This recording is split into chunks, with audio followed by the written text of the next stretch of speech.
Afghanistan, even though it's been over 70 years, this project is still one of the most problematic irrigation projects in modern Central Asia. The canal was meant to divert water from the Amu-Darya River and irrigate the dry Karakum Desert in Turkmenistan, but its construction led to long-term environmental and economic consequences, including a sharp drop in the Amu-Darya's flow into the Aral Sea. That, in turn, caused one of the world's most notorious environmental disasters. In the end, the canal takes about 45% of the water from the Amu-Darya, and that's what's killing the Aral Sea. But it's not like all that water gets used. About a quarter of the water flowing into the canal gets lost in the bed itself due to filtration through the earth. Another issue with the canal is silt buildup. A small amount of silt clogs the bed's pores, and when there's too much, the water level starts rising, causing the bed to break apart. The reservoirs are also getting silted up, which reduces their useful volume. Although the Karakum Canal brings many benefits to people, you can't deny that it's also a problem at the same time. But you know what? Maybe not too far from it. They're building another problem like this. Just a bit of coffee and we'll get started. Just a little reminder to do something under the video if that's something you usually do. So, the Kosh-Tepe Canal, ever heard of it? It's an irrigation canal that's currently being built in northern Afghanistan. Once it's finished, Kosh-Tepe will start pumping water from the Amu-Darya River to irrigate 3 northern Afghan provinces. When the canal is fully operational, it'll stretch 177 miles, be about 330 feet wide, and up to 28 feet deep. The authorities claim that the project will lead to a green revolution, boosting job creation on a large scale and bringing economic stability to Afghanistan, something the international community would generally welcome. Everything sounds pretty good, but Kosh-Tepe is causing more concern than confidence among Afghanistan's neighbors, and it's no coincidence. Experts predict the canal will divert about 20% of the water from the river that forms the border between Afghanistan, Uzbekistan, and Tajikistan. This water will be used for irrigating 1.36 million acres of currently dry farmland, which is pretty good in itself. Once the Kosh-Tepe channel is launched, Afghanistan will be able to get an extra 1 to 1.2 trillion gallons of water annually, a significant increase compared to what the country has now. As part of the initial agreement with the former Soviet Union, Afghanistan was granted an annual 2.3 trillion gallons from the Amu-Darya. This agreement is still in effect today, at least in theory. In practice, the country couldn't even use a third of the volume allocated to it. By the end of the 1980s, the most Afghanistan could get was 554 billion gallons. By 1987, when the Soviet Union divided the river's flow of 16 trillion gallons among the republics of Tajikistan, Uzbekistan, Turkmenistan, and Kazakhstan, no one bothered asking Afghanistan, which was at war with the USSR. It was simply left out of the water-sharing agreements made during the Soviet era. After the collapse of the Soviet Union, the newly independent countries of Central Asia signed the Almaty Agreement in 1992, which continued to follow the framework set earlier. Once again, Afghanistan was excluded from this agreement. This exclusion means that there are no legal restrictions on the country's use of the waters of the Amu-Darya. When canal construction began in 2022, Afghanistan was still not part of any regional or international agreement on the use of transboundary river waters. That is, there were no pre-agreed procedures for resolving disputes over issues affecting other countries in the river basin. The Afghan government simply stated that Afghanistan has the same right to use the waters of the Amu-Darya River as its neighbors, and that some agreements don't matter. On one hand, it seems fair. But on the other hand, from a legal point of view, it turns out that Afghanistan is stealing water, literally. And keep in mind that the participants in the agreement are also fighting for this resource. In September 2023, speaking at a regional meeting on the Aral Sea, the president of Uzbekistan, Shavkat Mirziyoyev, said that the problem of water shortage in Central Asia has become acute and irreversible and will only worsen in the future. Guess why? Naturally, it's all about climate change. Climate change is already affecting Central Asia and having a serious impact. The region has seen record temperatures over the last 3 summers. Plus, rainfall has decreased and glaciers in the eastern mountains are starting to melt.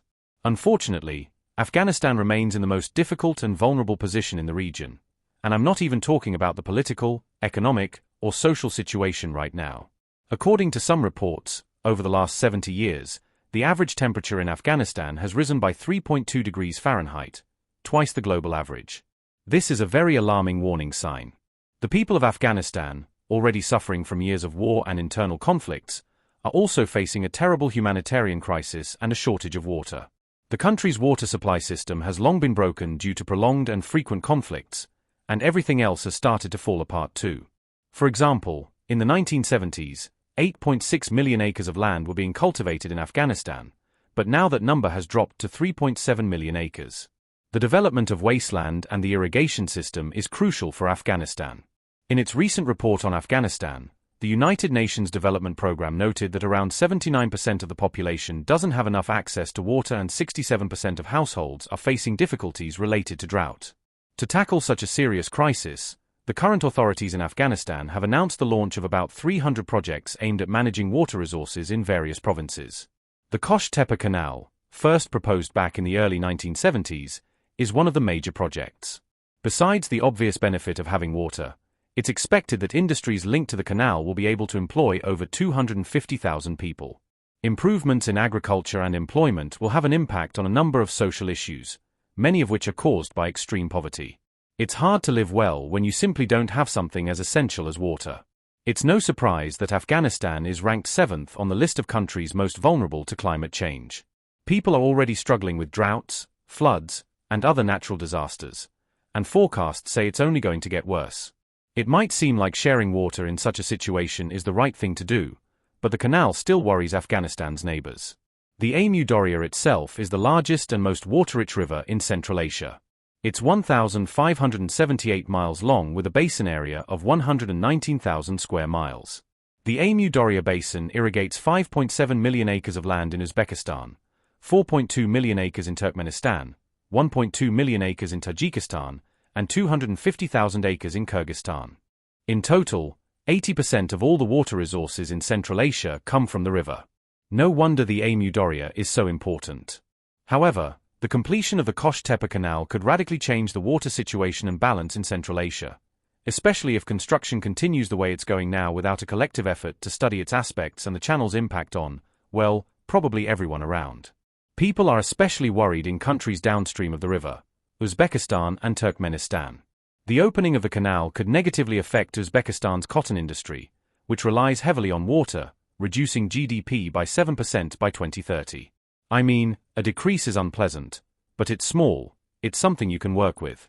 The thing is, at this stage, agricultural water use won't be significant, not because the Afghan authorities are looking out for their neighbors, but simply because the canals meant to carry water to the fields haven't been built yet. Plus, the fields aren't prepared for cultivation, so there's no point in watering them. In general, all these processes are pretty slow, so the neighboring countries that will be affected by the canal construction have time to prepare. They can work out solutions, make agreements, and do their best to soften the consequences. Since the effects will touch not only people and farming, environmental scientists are also concerned that in addition to irrigation problems, the construction of a new large-scale canal in the region could harm local plants and animals and affect the natural ecosystems of the Amu Darya River basin. This is the inevitable impact on any water body where large amounts of water are taken, and the only question is how bad the consequences could be. So ecologists are sure, if the water level in the new Amu Darya drops to a critical point, it will affect the humidity in this dry region. You'd think, how could the humidity possibly get any lower? It makes sense that as the air humidity decreases, its dryness increases, and this has a really bad impact on plants. As a result, plants will die, their roots won't be able to hold the soil, and this will lead to desertification, I mean even worse than now. As desertification gets worse, various chemical elements in the dust carried by the wind will negatively affect human health, not to mention animals. And then there's the Aral Sea, which is already in very bad shape. So it turns out that the Kosh-Tepe Canal poses an environmental hazard, especially since many are questioning the quality of construction. And these questions only fuel the concern. It's only getting worse, with satellite images showing that in November 2023, a huge amount of water leaked from what was supposedly a finished section of the canal. No one knows for sure why it happened. There are many theories. It could be an accident, it could be a case of engineering incompetence, or even sabotage. But there's not enough evidence for the global community to draw any final conclusion. So people are left guessing, and this honestly is concerning. The experts probably only know that there was a breach in a section of the canal about 98 feet long, which led to significant water loss. Following the November 2023 breach in the Kosh-Tepe Canal, satellite images showed a visible decline in water levels near the site, raising red flags among hydrologists and environmental observers. While Afghan officials downplayed the incident as a minor structural failure easily remedied, the damage to confidence, both locally and internationally, was more profound. Neighboring countries, already on edge over water scarcity and future access, saw the leak as a sign that the construction may not be meeting international standards of quality and safety. Structural integrity matters immensely when you're diverting that much water from a shared river. One mistake doesn't just flood fields, it floods diplomatic tensions. And make no mistake, water, in this part of the world, isn't just a natural resource. It's a geopolitical pressure point. Afghanistan has long sat on the margins of regional water politics, largely because its infrastructure prevented it from fully utilizing its allocated share. But now, with the Taliban-led government pushing hard to complete the Kosh-Tepe project, the nation is positioning itself as a full-fledged participant in one of Central Asia's most crucial resource disputes. Whether or not the canal ends up transforming Afghanistan's agricultural sector as promised, its existence alone shifts the balance of water power in the region. If fully realized, it gives Afghanistan control over water volumes that other countries have taken for granted since the Soviet era.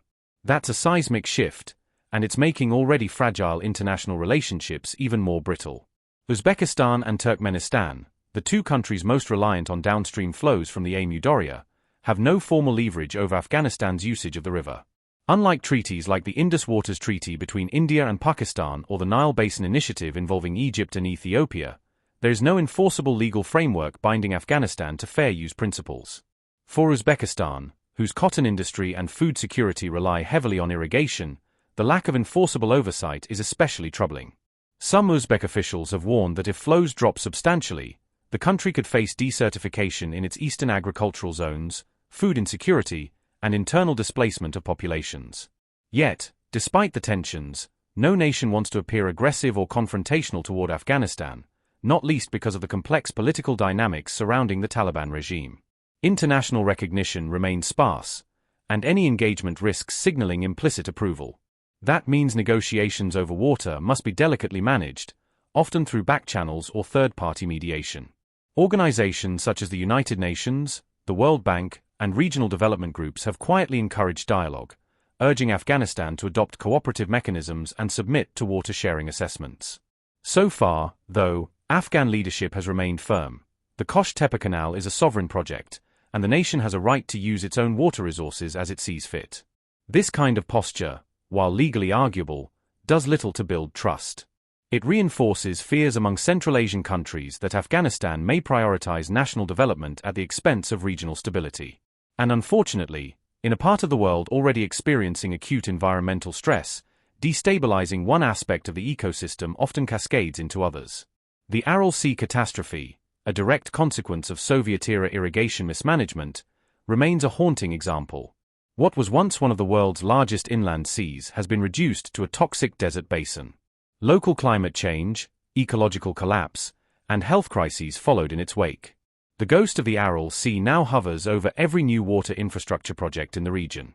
Environmental scientists caution that Afghanistan's plan, while noble in ambition, risks repeating the same mistakes if carried out without regional coordination. Diverting 1 to 1.2 trillion gallons of water annually will inevitably lower water levels downstream. Reduced flow means slower currents, which increases sedimentation and algae growth. This, in turn, compromises water quality, disrupts aquatic life, and increases maintenance costs for existing irrigation networks in Uzbekistan and Turkmenistan. It also exacerbates salinization, when mineral concentrations rise in the soil due to poor drainage and excessive evaporation, rendering land increasingly infertile. On the flip side, Afghanistan's people see the canal as a long overdue lifeline. For many Afghans living in northern provinces, water shortages are an existential threat. Farmers often depend on shallow wells or erratic rainfall. Droughts have become more frequent, and food insecurity is widespread. In regions where opium poppy farming has historically been one of the only viable livelihoods, officials hope the canal will offer alternative agricultural pathways. That's a hard hope to extinguish, especially in a country desperate for economic development and social progress. If the Kosh-Tepe Canal succeeds in irrigating over a million acres of farmland, it could significantly boost local production of wheat, fruits, and vegetables, lowering dependence on food imports and strengthening food sovereignty. There's also the matter of political capital.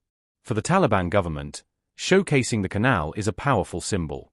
It represents autonomy, strength, and competence, key themes for a regime that remains diplomatically isolated. Public ceremonies, site inspections, and media tours of the canal's construction are frequently staged to demonstrate governance capacity.